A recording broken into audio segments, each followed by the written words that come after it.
Yaşad Fondunun təşkilatçılığı ilə Naxçıvanda şəhid övladları üçün növbəti qış düşərgəsi təşkil olunub.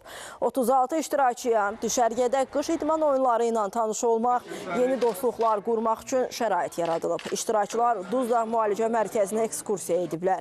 Həmçinin Ağbulaq İstirahət Mərkəzində xizək təlimlərində əyləncəli vaxt keçiriblər. Elə.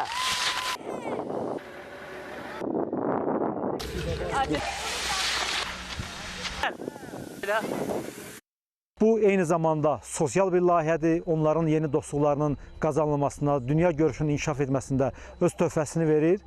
İlin əvvəli olmağına baxmayaraq Yaşad Fondu sayca 4-cü layihəsini həyata keçirdir və bundan sonra da 2026-cı il üçün nəzərdə tutulan layihələr öz məqamında, öz zamanında həyata keçiriləcək. Mən burada ilk dəfə gələndə xizək haqqında məlumatım yox idi. Orada minə bilmirdim.